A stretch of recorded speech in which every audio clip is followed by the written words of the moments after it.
Hello everybody, welcome to another part in the Remaking Doors series. Today we are going to be working on our figure AI. So this will be part number 1 of making a figure in Roblox. So indoors, figure kind of walks around the library, and like if you get close to him, and I think if you move, he jump scares you. So that's what we're going to be incorporating into our games today. So what we need to do is we need to set up waypoints throughout the library for our figure NPC to walk to around the library. So if we insert our library into our workspace, you can see I already have some waypoints set up with our little figure NPC right here. So what I did here was I have a folder. Again, this will be linked in the description, the updated library model. I have a folder called waypoints inside of library, and I have my waypoints numbered from 1 to 8. Obviously, this is not the amount we want. We want it to wrap all the way around, but this is just an example. So if you want to go in and just, make it go all the way around and then come back here, you can go ahead and do that, but I'm just going to keep it simple. I have 8. So I have 1, 2, 3, 4, 5, 6, 7, 8, which then leads back to the first one. So that's what we want. We want 1 to be the start point, obviously, and we want it to go all the way around, and we want it to eventually lead back to the start point. So keep that in mind when you're making it when you're making it wrap around your stuff here. Maybe you could do something like this, where you start here, you go like this, and then when you get here, you come back this way, and you come here, and you start over again. But we're going to be creating a loop for our NPC to walk. And because right now he doesn't do anything, he just stands there, and we want him to basically survey, or whatever that word is, the library, and keep an eye out for any players that are in it. So we're going to be coding the movement script. So first things we're going to do, we're going to insert a script. Oops, not a humanoid. We're going to insert a script inside of the library model, and this will be our handler. So what we're going to do is we're going to write local. First of all, let's define everything. So we'll say local library equals script.parent, local waypoints equals a library, with child waypoints, and then let's go ahead and define our figure model, which we have this little NPC thing right here. We'll define that as our figure model. So we'll say local figure equals library, with child figure. Now, if you remember, when we coded Rush, we used a move to function when we coded him, which determined his speed, all that stuff. And we're actually going to use this exact code. So we can go ahead and copy this and actually just paste it right here. The things that I'll tell you what we're going to get rid of first. So we're going to get rid of rush dot. You're going to keep function move to model target like that. And then we're going to add in one other thing here, which is called num, which I'm going to show you what it's going to use for. It'll be used for getting the waypoint number that we're on to. Next thing we need to define is we need to do game : get service, run service, like that. So we'll say loop equals game : get service, run service, .heartbeat. Next thing we're going to get rid of, we have to get rid of this if and this else.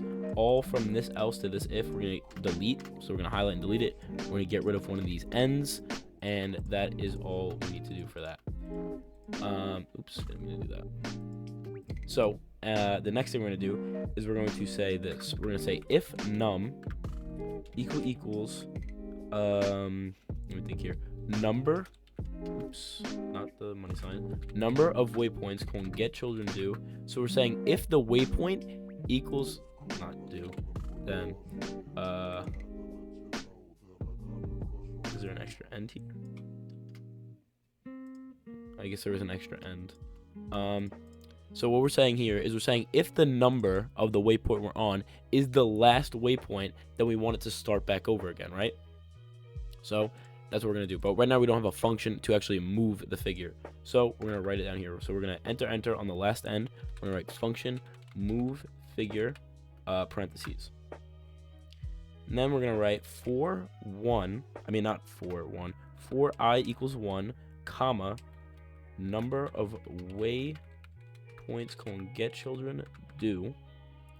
and then we're going to call to this move to function. So we're going to send over some stuff. So we're going to say move to, and it should, when you hit enter, it should show up with the parentheses. We're going to send over the figure model. We're going to send over the current waypoint we're on, and then we are going to send over I, which is the waypoint number that we're on.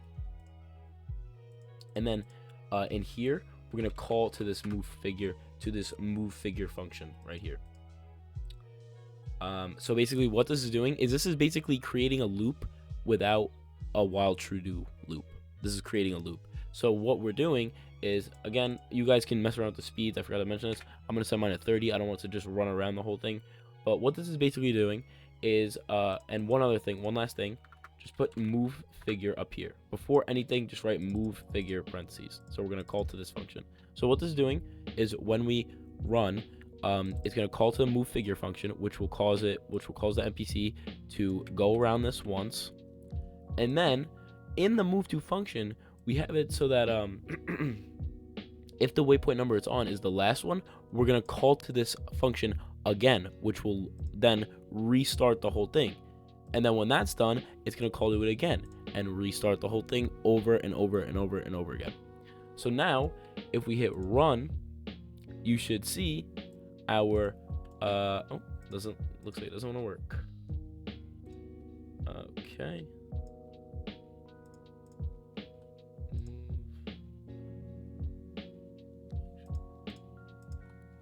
Let's try to we're gonna paste this one down here. Let's paste it below the function. And let's hit run. Okay, and now you see, don't mind this, has just got generated. Now you see it goes around, comes back, and it keeps going. Keeps on going. Again, you guys can mess around with the speeds that you want it to go around the library, but you could see, and obviously if you guys wanted to, you guys can extend this so you can make it, like I said, you can make it loop around the whole library. Another key thing, make sure in these functions you don't put local in front of it. Just have it as function, especially for the move figure. Do not put local function, because look, if you put local function, this gets underlined because we can't access that because this one is below the move to function. We don't have the move to yet, right? So we need to make sure that this isn't local, and that's just function. So function move to, which is literally the same thing as the rush one, except we deleted some stuff and we changed some stuff up. So it's the same thing as the rush. Then down here we have the actual function to move the figure, and then we are going to call to that move figure function. So if we put this library back inside of replicate storage and we run the game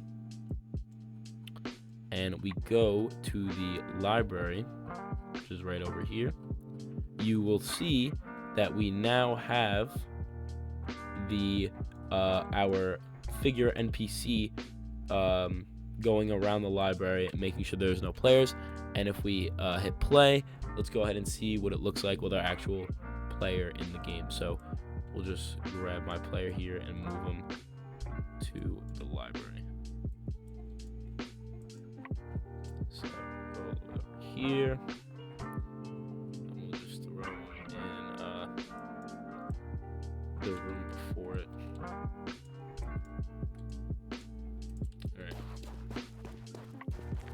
Now if we go in, you can see we have our big figure NPC surveilling. Obviously we don't die to it or anything, we haven't set that up. I just wanted to show you guys how to set up the movement for it so that it goes around the library over and over again, just in a loop.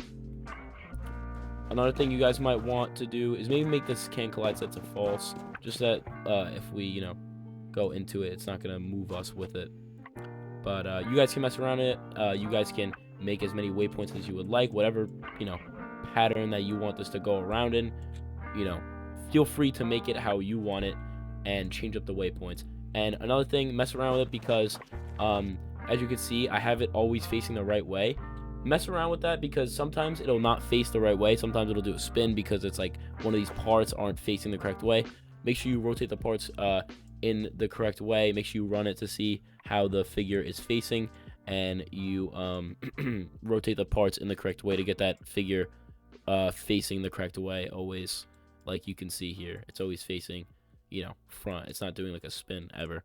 So that is how you set up. This is part 1 of the figure NPC tutorial. I'm going to add on to this tutorial, obviously, which will make the player die in the next one if we get too close to it moving. I think that's how it goes in the normal game. If it's not, let me know in the description. Or not the description, the comments. But if you have any questions, comments, or concerns, leave those in the comments as well. We just hit 600 subscribers, which is, I can't even believe it, how fast this channel is growing, how fast our community is growing. It's absolutely insane, the support that you guys been pouring on recently. It's awesome to see. I love seeing it. I love seeing every single one of your guys' comments. Love seeing all your guys' feedback on my videos. I want to make the best possible Roblox tutorials and the best possible Roblox videos I can put out and make for you guys. So love seeing feedback on the videos, love seeing criticism, love seeing any type of just response to a video. So keep it coming. Let's get to 700 subscribers. Road to 700 now. Our main goal is 1,000, but we'll go incrementally by 100. But yeah, that's all for today's video. And as always, I will see you guys in the next one.